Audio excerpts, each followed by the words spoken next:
नमस्कार, स्वागत है आपका संसद टीवी पर। मैं हूं मनोज वर्मा और आप देख रहे हैं हमारा खास कार्यक्रम मुद्दा आपका। आज इस कार्यक्रम में हम बात करेंगे स्वस्थ राज्य प्रगतिशील भारत की।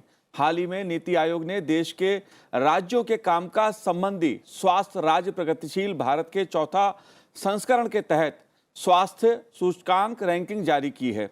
राज्यों और केंद्र शासित प्रदेशों के लिए स्वास्थ्य सूचकांक रैंकिंग का मूल्यांकन हर साल की प्रगति रिपोर्ट तथा मौजूदा कामकाज के आधार पर किया जाता है। इसमें आवश्यक स्वास्थ्य सेवाओं तक लोगों की पहुंच और अन्य स्वास्थ्य नतीजों पर भी गौर किया जाता है।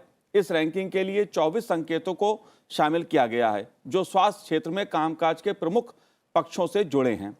इस रिपोर्ट के दायरे में स्वास्थ्य नतीजे, शासन और सूचना और प्रक्रिया आती है। स्वास्थ्य राज्य प्रगतिशील भारत का मुद्दा स्वास्थ्य की दृष्टि से खासा महत्वपूर्ण है। इस मुद्दे पे चर्चा करने के लिए एक खास पैनल हमारे साथ जुड़ा हुआ है। डॉक्टर के मदन गोपाल जी हमारे साथ जुड़े हुए हैं जो वरिष्ठ सलाहकार हैं स्वास्थ्य नीति आयोग से। मदन गोपाल जी, आपका स्वागत है संसद टीवी पर। साथ ही राजीव गांधी सुपर स्पेशलिस्ट अस्पताल के डॉक्टर BL शेरवाल जी हमारे साथ हैं। शेरवाल जी, आपका भी स्वागत है हमारे कार्यक्रम में। और डॉक्टर E वेंकट राव, सदस्य ओडिशा कोविड-19 सलाहकार कमेटी के, वो भी हमारे साथ इस समय मौजूद हैं। वेंकट जी, आपका भी बहुत बहुत स्वागत है संसद टीवी पर। लेकिन चूंकि ये रिपोर्ट जो है वो नीति आयोग से संबंधित है, इसलिए हम बात सबसे पहले मदन गोपाल जी से ही करेंगे। मदन गोपाल जी, ये रिपोर्ट क्यों और किस लिए महत्वपूर्ण है? जी, बहुत महत्वपूर्ण चीज है रिपोर्ट के पृष्ठभूमि को जानना। जी, जब 2017 में एक सम्मेलन हुआ था यहाँ पे, मुख्यमंत्री और रणनीति बनाई गई थी, नीति का एक्शन प्लान बनाया गया था, तो उसमें ये डिसाइड हुआ था कि हमें स्वास्थ्य, शिक्षा, एग्रीकल्चर और आपके जो वाटर है जी, उसकी अगर प्रगति करेंगे तो हमारी प्रगति आगे बढ़ सकेगी। ये चिन्हित किया था कि, लेकिन इसका एक मेजर प्रॉब्लम आता है कि हम उसको कैसे मेजर करें, कैसे उसको देखा जाए। तो उसके लिए सूचकांक बनाए गए, तो इंडाइसेस बनाया गया। ये एक हमारी चौथी है श्रृंखला में, चौथा एडिशन है जिसको हमने जारी किया। इसमें मुख्य रूप से यह है कि राज्यों को ये बताना है कि आपकी प्रगति किस डायरेक्शन में जा रही है, ताकि हम राज्यों को प्रोत्साहित कर सकें कि आप डेटा को देखें। जैसे कि आप प्रस्तावना में देखेंगे इस सूचकांक के कि अगर आप कोई चीज देखते हो तो उसको करते भी हो, देखोगे कहाँ पहुंचे हो, उसके बाद आगे करोगे। जैसा कि आपने बताया कि फिर पहले हमने जब बात करी थी कि कैसे इसको मेजर किया जाए ताकि राज्यों को पता चले कि हम सही दिशा में आगे बढ़ रहे हैं, नहीं बढ़ रहे। ये कोई किसी को वो नहीं है कि रैंक आ गया, फर्स्ट आ गया, सेकंड आ गया, थर्ड आ गया। इसमें यह है कि हमने प्रगति कितनी करी, इंक्रीमेंटल। हमने इस साल मेहनत करी, अगले साल और कितनी मेहनत करी जिससे मेरे सूचकांक आगे बढ़े कि नहीं बढ़े, उस डायरेक्शन में ले जाने के लिए ये प्रयास है पूरा का पूरा। और ये निरंतर हम लोग 2017 से इसको पब्लिश कर रहे हैं। ये चौथी कड़ी है उसकी, जिसमें हमने 2018, 19 और अब तो 17, 18 वो वाले रेफरेंस ईयर के हिसाब से लिया है। तो ये प्री कोविड के समय का है, कोविड आने के पहले के जो सूचकांक है, जो राज्यों को मार्गदर्शित करेगा कि हमें और कितना प्रयास करना है और किस तरह आगे जाना है ताकि हम इन सूचकांकों को आगे बढ़ा सकें। जी, बिल्कुल मदन गोपाल जी, क्योंकि अगर देश की प्रगति की हम बात करते हैं तो राज्यों में अगर स्वास्थ्य सेवाएं बेहतर होंगी तो देश और प्रगति करेगा। स्वस्थ राज्य प्रगतिशील भारत, इससे क्या आशय क्या है? वैसे स्वस्थ राज्य प्रगति को आप देखें, पूरा हमारा देश है, बहुत सारे राज्य हैं, बहुत सारे छोटे राज्य हैं, यूनियन टेरिटरीज हैं, सब जगह एक ही जैसी संरचना नहीं है। जैसे रिपोर्ट में भी आया है कि दक्षिण के कुछ राज्य हैं जी, तो उनके सूचकांक काफी अच्छे हैं, पहले से भी अच्छे रहे हैं। लेकिन वहीं पे काम समाप्त नहीं होता। अगर पूरे देश को ऐसा प्रगति करना है, जो राज्य जो काम जिनका सूचकांक पीछे है उनको भी थोड़ा प्रोत्साहित करना कि कैसे वो काम करें और आगे बढ़ सके। जो अच्छे राज्य काम कर रहे हैं, जैसे नीति आयोग के एक मंत्रा दिया है कि कोऑपरेटिव फेडरलिज्म और कॉम्पिटिटिव एनवायरनमेंट में काम करना। कोऑपरेटिव फेडरलिज्म में हम लोग राज्यों के साथ काम कर रहे हैं, लेकिन राज्यों में प्रतिस्पर्धा भी क्रिएट करना ताकि वो एक दूसरे के बेस्ट प्रैक्टिसेस को देखकर अपने सूचकांकों को आगे बढ़ाने की बात कर सके। जब तक कि कोई चीज मेजर नहीं करोगे, कोई चीज को आप मापोगे नहीं, वो चीज में गति नहीं आएगी। वो उद्देश्य है कि किस तरह हम राज्यों को आगे प्रोत्साहित करें कि अपनी चीजों को देखें, सूचकांकों को देखें और उसको आगे बढ़ाने के लिए, उसमें प्रगति लाने के लिए काम कर सके। पूरा उद्देश्य वही है कि कैसे हम लोग सूचकांक को देखें, क्या कमियां आ रही हैं और जी सूचकांकों की कैसे गति आ सके, उसकी तरफ हम लोग कैसे ले जा सके। जी मूल उद्देश्य इसका यही है।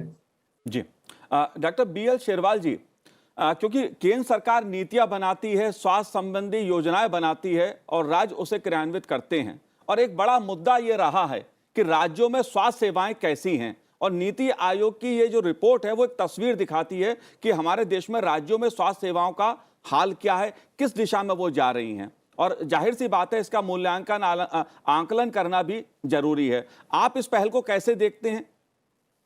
जहाँ तक बात है इनिशिएटिव, अभी डॉक्टर मदन गोपाल ने बहुत अच्छे तरीके से समझाया, तो ये डेफिनेटली नीति आयोग का हेल्थ डिपार्टमेंट मिनिस्ट्री के साथ और WHO के साथ मिलकर एक बहुत अच्छा एक तरह से प्रोग्राम है। और जैसा इन्होंने बताया कि 2017 में शुरू किया था और अब तक इसकी 4 कड़ियाँ आ चुकी हैं। कोई भी रिपोर्ट या कोई भी प्रोसीजर अगर जो हम कर रहे हैं, अगर उसके अंदर हमने कंपेयर करना है, एक तो कंपैरिजन है नियर बाई स्टेट से, एक कंपैरिजन है दूसरे जो स्टेट्स हैं अच्छा कर रहे हैं या आपसे बेहतर कर रहे हैं और उनसे आप सीखते हैं कुछ, और एक दूसरा है कि आप अपने आप से कंपेयर कर सकते हैं कि लास्ट ईयर जो हमने टारगेट रखे थे वो टारगेट पूरे हुए, और जो इंडिकेटर हमारे लास्ट ईयर में खराब थे वहां पर हम इम्प्रूव करेंगे। तो ये एक अच्छी शुरुआत है केंद्र सरकार की, और मुझे लगता है कि जो रिजल्ट अभी हम देख रहे हैं उसमें बहुत सारे स्टेट, खास तौर पर मैं देखता हूँ कि तमिलनाडु, हालांकि यूजली हम कहते हैं कि तमिलनाडु बहुत अच्छा हेल्थ सिस्टम वहाँ का है, तो आज भी वो इस रिपोर्ट के जरिए भी दिखाई दे रहा है कि तमिलनाडु और केरला बड़े स्टेट्स के अच्छा कर रहे हैं। तो डेफिनेटली दूसरे स्टेट्स को सीखने को मिलता है, और वहाँ के जो हेल्थ सिस्टम है वो उससे दूसरे स्टेट भी अपना हेल्थ सिस्टम इम्प्रूव करने की कोशिश करते हैं। छोटे स्टेट भी जैसे ये मेघालय हुआ, मिजोरम हुआ, त्रिपुरा हुआ, जो रिपोर्ट में दिखाया कि वो अच्छा कर रहे हैं, even has being doing well. और जैसे कि अभी बताया डॉक्टर मदन कुमार ने कि ये रिपोर्ट 19-20 की है। कोविड के अंदर जो काम स्टेट्स ने किया होगा एग्जाम्पली, खास तौर पे उसके अंदर मैं कहूँगा दिल्ली और महाराष्ट्र, जहाँ पे नंबर ऑफ केसेस बहुत ज्यादा थे, मैनेजमेंट जो रहा, तो वो मुझे लगता है कि नेक्स्ट जो रिपोर्ट आएगी उसके अंदर कोविड को ध्यान में रखते हुए काफी जो इम्प्रूवमेंट हुई हैं उसके कारण काफी फर्क डॉक्टर रिपोर्ट में शेरवाल आएगा। और जी, डॉक्टर शेरवाल, मैं आपसे एक बात और जानना चाहता हूं, जी। क्योंकि आपने सफदरजंग अस्पताल से आप जुड़े हुए हैं। मैं ये जानना चाहता हूं कि बात चाहे बिहार की हो, यूपी की हो, या नॉर्थ इंडिया के लगभग किसी स्टेट की बात मैं करूं, तो पूरा दबाव जो देखने को मिलता है वो एम्स और सफदरजंग दिल्ली पे देखने को मिलता है लगभग। इस स्थिति को आप कैसे देखते हैं? देश आजादी का 75वां अमृत महोत्सव देखिए, मना रहा है, लेकिन अभी भी स्वास्थ्य के मामले में दिल्ली पे ही निर्भर है राज्य। नहीं देखिए, वो अच्छी चीज है। ये मैं इसको मैं एक ये कहूँगा कि हेल्थ सुविधाएं जो हैं हर स्टेट में अपने तरीके से डेवलपमेंट किया हुआ है। जहाँ तक बात दिल्ली की है, दिल्ली में definitely state of art facilities हैं, और केंद्र सरकार ने बाकी स्टेट्स में भी काफ़ी नए इंस्टीट्यूशन एम्स बनाए हैं, और कुछ स्टेट में और नए इंस्टीट्यूट बन रहे हैं। उसका कारण यही है कि जो लोग एम्स दिल्ली में आते हैं वो पेरिफेरी पर जो एम्स खुल रहे हैं वहाँ पर फैसिलिटीज का बेसिकली फायदा उठाएं, और स्टेट के अंदर भी अपने इंस्टीट्यूशन जो बने हैं उनमें भी काफी इंप्रूवमेंट आज की डेट में देखने को मिल रही है, जो 10 साल पहले नहीं था। तो मेरा ये मानना है कि धीरे धीरे करके हेल्थ में एज ए होल काफी इंप्रूवमेंट देखने को मिल रही है, और उसके अंदर सेंटर का काफी अच्छा सहयोग रहा है, चाहे वो मेडिकल कॉलेज बनना हो या दूसरे फैसिलिटीज को सपोर्ट करना हो, जैसे PM केयर के अंदर हमने देखा अभी कोविड टाइम में भी काफी अच्छे तरीके से सपोर्ट किया गया। तो डेफिनेटली वो सारे स्टेट्स ने उसका फायदा उठाया है और मैं चाहूंगा कि ये कंटिन्यू रहेगा, तो स्टेट डेफिनेटली आत्मनिर्भर होंगे और जी बिल्कुल। अच्छा काम करेंगे। जी बिल्कुल बिल्कुल डॉक्टर शेरवाल, अगर बात मैं उत्तर प्रदेश की करूं तो इसमें काफी सुधार देखने को मिल रहा है स्वास्थ्य सेवाओं में, लेकिन अगर बात बेहतरी की जाए तो अभी भी तमिलनाडु, केरल जैसे राज्य बेहतर में ऊपरी पायदान पर हैं। लेकिन जो कोविड का काल है इसने कई खामियां उजागर की हैं। डॉक्टर वेंकट राव जो हैं वो सदस्य हैं ओडिशा कोविड-19 के। वेंकट राव जी, आप कैसे देखते हैं, क्योंकि जब भी राज्यों की बात होती है तो अलग अलग हमें तस्वीर देखने को मिलती है। केरल में अगर सुविधाएं अच्छी है तो उत्तर प्रदेश में सुधार देखने को मिल रहा है, लेकिन बिहार का दबाव दिल्ली पर रहता है। बात सही है जी। सबसे पहले तो मैं एक सिंपल सी बात बताना चाहता हूं जी। अभी जैसे कि आप किसी जनाब से मिलेंगे और क्या हाल है आप पूछते हैं, तो वो तुरंत एक जवाब देते हैं कि हाँ मेरा हाल तो आप बहुत बढ़िया है। तो सचमुच वो बढ़िया मतलब वो खुद कहना चाहते हैं वो बढ़िया है, कल के मुकाबले आज बढ़िया है, या क्या कहना चाहते हैं? अब वही हालत आके पहुंच गया है। आपने जैसे कि अभी बताया कि 75 साल होने को आया है। अभी हेल्थ स्टेटस में हम लोगों ने बहुत सारे इंडिकेटर्स लेके हम लोगों ने पहले भी मेजरमेंट किया है जी। लेकिन आज तक ये जो कंपोजिट इंडेक्स 24 इंडिकेटर्स लेके ये पहली बार जब मतलब 2-4 साल पहले जब 2017 में जो फॉर्मुलेट किया गया है वो एक इंपॉर्टेंट इंडिकेटर बताता है कि हमारे हालत कैसा है। आप मान के चलिए कि अभी कोई एग्जाम कभी भी ना हो, हम लोग एमबीबीएस में पढ़ाई करते हैं, कभी भी एग्जाम ना हो तो हर एक पास हो जाता है। तो हेल्थ स्टेटस भी हमारा ऐसा ही एक सिचुएशन में था। जैसे आपने सवाल किया कि कोविड का सिचुएशन कैसा है, तो कोविड से पहले जैसे हमारा पहला लॉकडाउन शुरू हुआ उस टाइम पे एक ही विचार था कि कैसे हमारे हेल्थ सिस्टम को इंप्रूव किया जाए, और उसके बाद हम लोगों ने बोला कि हाँ वो जो 21 दिन का जो लॉकडाउन था उसकी वजह से हमारे कोविड का हेल्थ प्रिपेयर्डनेस बहुत ही बढ़िया हुआ और हेल्थ हम लोगों ने फर्स्ट वेव को अच्छे से हैंडल कर पाए। लेकिन जब आपका दूसरा वेव आके पहुंचा तब जाके हमें महसूस हुआ कि हमारा हेल्थ स्टेटस कहां पे है। जी। तो इस सिचुएशन में हमारे ऐसे जैसे कि हेल्थ कंपोजिट इंडेक्सेस अगर बहुत पहले से हिसाब होता तो हम ये कह पाते कि अच्छा हमारा हालत एक्चुअली क्या होना चाहिए था और क्या है। जैसे कि डॉक्टर मदन गोपाल ने बोला है कि ये ऐसा नहीं है कि आपका बेहतर है या मेरा बेहतर है, लेकिन हमारा हालत कहां पे है। जी। तो कोविड हमारे लिए पहली बार आंख खोल दिया, और अभी तीसरी वेव आने के जो आशंका है उसके लिए हम अभी भी सोच रहे हैं कि हमारा हेल्थ सिस्टम कैसे प्रिपेयर्ड हो रहा है, तो कौन सा स्टेट कैसे कैसे रिस्पॉन्ड करेगा। तो उस चीज के लिए ये कंपोजिट इंडेक्स में हमें एक इंफॉर्मेशन मिलती है कि अभी जैसे कि केरला है, तमिलनाडु है, yes they are doing well, और उसी सिचुएशन में अगर उड़ीसा को मान के चलेंगे यही रिपोर्ट के हिसाब से Odisha is not performing well. जी। अभी तुरंत जो है दूसरा रिपोर्ट, अब अगला रिपोर्ट जो आने वाला है उससे हमें पता चलेगा कि हाँ कोविड के मामले में हो सकता है उड़ीसा आगे पहुंच पा रहा है कि नहीं और दूसरे राज्यों में क्या हालत है। जी बिल्कुल। बिल्कुल मदन गोपाल जी, छोटे राज्य बड़े राज्य, इसका भी एक मूल्यांकन हेल्थ सुविधाओं को लेकर किया गया है। जाहिर तौर पे जैसा सबने कहा कि केरल में, तमिलनाडु में स्थितियां बेहतर हैं। अगर मैं बात नॉर्थ ईस्ट की करूं तो इसके भी 2 राज्यों में स्थितियां आगे अच्छी होती हुई दिखाई दे रही हैं। उत्तर प्रदेश में सुधार होता हुआ दिखाई दे रहा है। छोटे और बड़े राज्यों की तस्वीर के बारे में आपका क्या कहना है? आप देखेंगे, आपने अगर जैसे रिपोर्ट देखा होगा, रिपोर्ट में छोटे राज्यों में आप देखेंगे तो नॉर्थ ईस्ट के अधिकतर छोटे राज्य आते हैं उसमें। मिजोरम, मेघालय ने अच्छा काम किया है। जैसे आप मिजोरम का देखेंगे वो इंसर्जेंसी से जूझता रहा, जहां लोग वापस हेल्थ में आते हैं तो क्या चेंज हो सकता है, उस तरह की चीज आप देख सकते हैं वहां पे। दूसरा मेघालय भी है।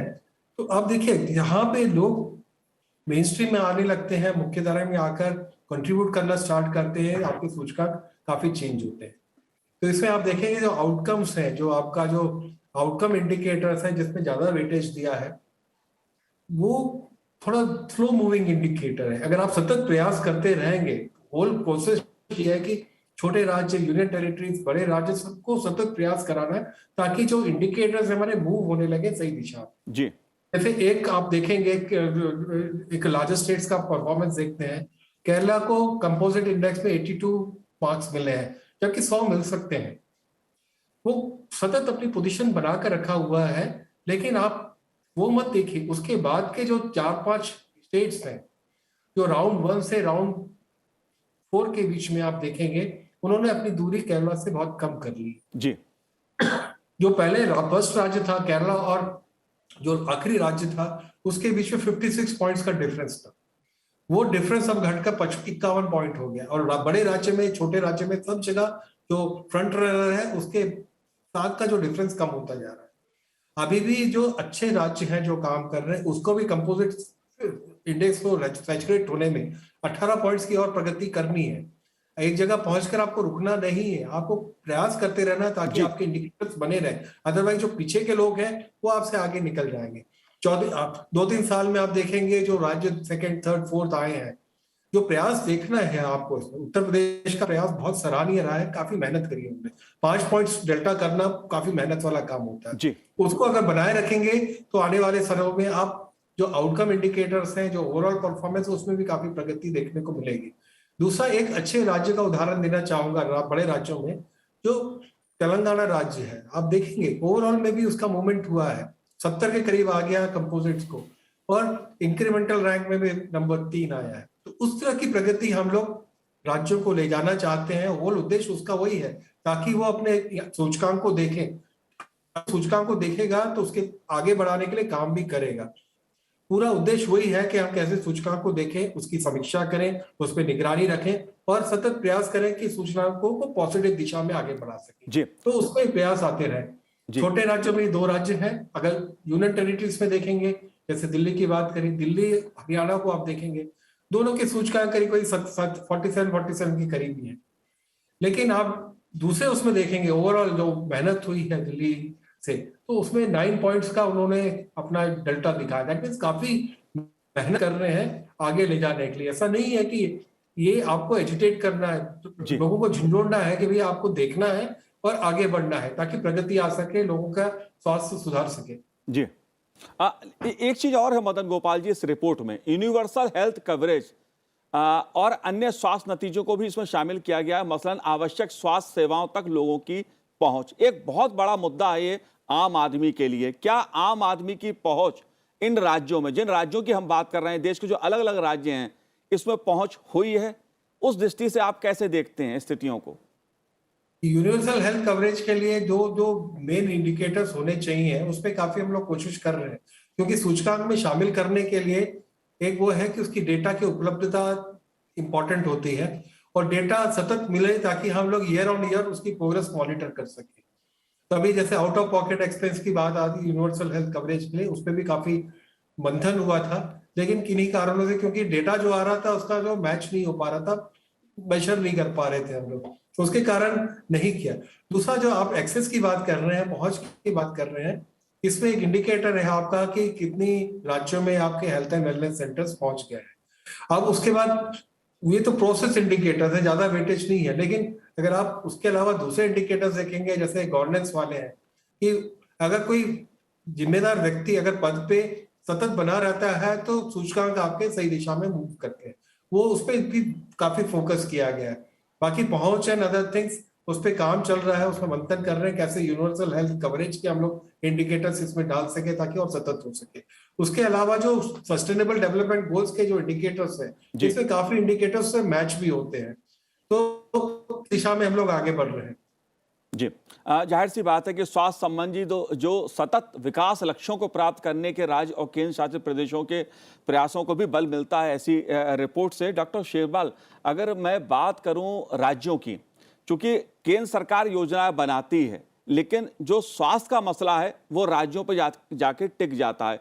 और कोविड ने तमाम तरह की जो अव्यवस्थाएं थी, खामियां थी राज्यों में, उसको भी उजागर करने का काम किया है। मैं राज्यों को दोष नहीं दे रहा हूं, क्योंकि इस रिपोर्ट के आधार पे एक आकलन होता है, मूल्यांकन होता है। क्योंकि मान लीजिए केंद्र सरकार ने योजना बनाई और वो राज्य में जमीन पे उतरी नहीं उतरी, उसमें राज्यों की भूमिका बढ़ जाती है। आप स्वास्थ्य सिस्टम को, जो हमारा स्वास्थ्य व्यवस्था है राज्यों में, इसके बारे में आपका क्या कहना है? देखिए, बिल्कुल ठीक बात है कि जब सेंट्रल लेवल के ऊपर कोई भी पॉलिसीज बनाई जाती हैं, वो स्टेट को इम्प्लीमेंट करनी होती है, और टाइम टू टाइम उसको इम्प्लीमेंट करके, उसको असेस करके उसको इम्प्रूवमेंट किया जाता है। बहुत सारे स्टेट वो ड्यूटीफुली करते हैं। कुछ स्टेट के पास साधन ना होने के कारण या रिसोर्स ना होने के कारण वो नहीं कर पाते, तो उसके लिए हैंड होल्डिंग जो है सेंटर भी समय समय करते हैं। और मुझे लगता है कि वो उसमें वक्त जरूर लगता है, लेकिन विद द टाइम एक्चुअली वो करते हैं। और कई राज्यों की कुछ अपनी स्कीम है जो कई बार सेंटर की स्कीम के साथ मेल नहीं खाता है कि वो उससे बेहतर है। तो उसके लिए वो स्टेट का अपना विवेक है, वो उसके हिसाब से काम करते हैं। और अगर उसका रिजल्ट मैच करता है सेंटर की स्कीम, तो उसके लिए मुझे लगता है कि एक उस पर काम करने की आवश्यकता है। अल्टीमेटली कई चीजें ऐसी होती हैं जो स्टेट लेवल पर इनोवेटिव आइडियाज हैं, और अगर वो अच्छे हैं तो वो सेंट्रल लेवल पे भी कई बार उनको उल्टा देखा जाता है कि अगर वो अच्छा है तो बहुत सारी चीजें, जैसे कई चीजें मैं एक बार देख रहा था कि कुछ एक चीजें हैं, तमिलनाडु का है हेल्थ केयर सिस्टम काफी अच्छा है, और उसके कुछ चीजें सेंटर के जो पॉलिसी होती है उसके अंदर अडॉप्ट की जाती है। कई चीजें आप देखो, राजस्थान में अगर वो मेडिसिन डिस्ट्रीब्यूशन की बात थी, तो वो आज पूरे सभी राज्यों में आज वो लागू हुई है, और वो एक अच्छा शुरुआत था स्टेट लेवल के ऊपर। तो कुछ एक चीजें ऐसी होती जो स्टेट लेवल पे एडमिनिस्ट्रेटर या गवर्नमेंट स्टार्ट करती है, और अगर वो अच्छी स्कीम है तो वो that can be adopted by other state, और इवन सेंटर को भी अडॉप्ट किया जा सकता है। जहां तक बात है सेंटर जो आमतौर पर फ्लो होता है, वो मुझे लगता है कि होलिस्टिकली सेंटर उस पर काम करता है, और जो एक्सपर्ट की सुविधाएं सेंटर लेवल पे मिल सकती हैं, वो आई थिंक उसका फायदा सभी स्टेट को आना चाहिए। और जहां पर कमियां होती जो मिलके उसका समाधान निकालना चाहिए। और तभी जाके ये जो स्कीम है जो अभी हम बात कर रहे हैं, इसके लिए अगर स्कोर करना है, और जो हेल्थ स्कीम आप कर रहे हैं, तो उसका इन 24 इंडिकेटर की जो बात कर रहे हैं, उसका कंपैरिजन आप अगर किसी और इंडिकेटर से करेंगे तो डेफिनेटली वो मार्किंग नहीं मिलेगी, वो वेटेज नहीं मिलेगा। बिल्कुल, तो बिल्कुल। इसीलिए जब भी आप कंपैरिजन की बात करते हैं, तो आपने जो इंडिकेटर हैं और जो बेसिकली जो डोमेन ओरिएंटेड जो असेसमेंट इस रिपोर्ट में है, उसके हिसाब से करेंगे तो डेफिनेटली आप उसको वे कर पाएंगे जी और बिल्कुल। इम्प्रूवमेंट कर पाएंगे। और डॉक्टर दूसरे वेंकट राव, स्टेट डॉक्टर वेंकट राव, मैं आपसे जानना चाहता हूं, क्योंकि इस समय कोविड का संक्रमण चल रहा है, टीकाकरण देश में उसने नए कीर्तिमान स्थापित किए हैं। हम स्वस्थ राज्य प्रगतिशील भारत की बात यहां पर कर रहे हैं, और यह दिखाया है कि अगर एकजुट होकर सभी राज्य मिलकर काम करते हैं तो किस तरह टीकाकरण में भारत एक कीर्तिमान स्थापित करता है, हर किसी को टीका मिलता है। इसको आप कैसे देखते हैं, क्योंकि आप ओडिशा कोविड-19 सलाहकार कमेटी के सदस्य भी हैं? अभी देखिए, कोविड के मामले में जो वैक्सीनेशन की है, वो दो पार्टनर्स रहते हैं। एक जो है हमारा जो हेल्थ सिस्टम, दूसरा जो है रिसिपिएंट, जो कि लोगों को, जिनको मतलब बेनिफिशियरीज। तो बेनिफिशियरीज का अभी एक माइंडसेट हो चुका है कि पहले जो मोमेंटम था उसके मामले में, हाँ अभी वो कोविड खत्म होने को आया है। यही सोचते सोचते हमारा दूसरा वेव भी आया था, और यही सोचते सोचते ऐसा ना हो कि तीसरा वेव आके पहुंच जाए।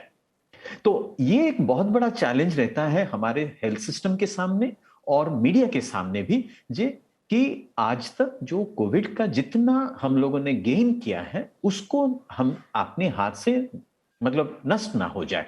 उसके लिए और थोड़ा इंफॉर्मेशन, एजुकेशन और कम्युनिकेशन एक्टिविटीज और स्ट्रॉन्गर होना चाहिए। लोगों पे भरोसा और दिखाना चाहिए कि जितने भी वैक्सीन अभी हैं वो सारे काफी इम्पैक्टफुल है, सबके जो efficacy levels and effectiveness level बहुत ही बढ़िया जी है, बिल्कुल। और ब्रेक थ्रू इन्फेक्शंस भी नहीं हो रहा है। ये चीज जो है हम लोगों तक पहुंचाना चाहिए, और जब हेल्थ सिस्टम स्ट्रॉन्गर है तब मतलब ये जैसे कि कंपोजिट इंडिकेटर्स हम मान के चलते हैं, जो सिस्टम में हेल्थ सिस्टम स्ट्रॉन्गर है वहां तक ये भी बिल्कुल बिल्कुल डॉक्टर वेंकट, जाहिर तौर पर जिस प्रकार से पिछले एक दशक में देश में काम हुआ है, और ये रिपोर्ट जो नीति आयोग की जो रिपोर्ट है वो ये तस्वीर दिखाती है कि देश में चाहे बड़े राज्य हों या छोटे राज्य हों, स्वास्थ्य की दिशा में सुधार देखने को मिल रहा है। दक्षिण भारत के कुछ राज्यों में स्थिति बेहतर है, तो उत्तर प्रदेश जैसे राज्यों में स्थितियों में तेजी से सुधार हो रहा है। नॉर्थ ईस्ट में भी अच्छे हमें रिजल्ट देखने को मिल रहे हैं। जाहिर सी बात है कि एक बदलाव देखने को मिल रहा है, और यही ताकत है स्वस्थ राज्य और प्रगतिशील भारत की। आप तीनों ने हमसे बात की, आप तीनों का बहुत बहुत धन्यवाद, बहुत बहुत शुक्रिया। तो आज हमारे इस कार्यक्रम में इतना ही, मुझे दीजिए आज्ञा, नमस्कार।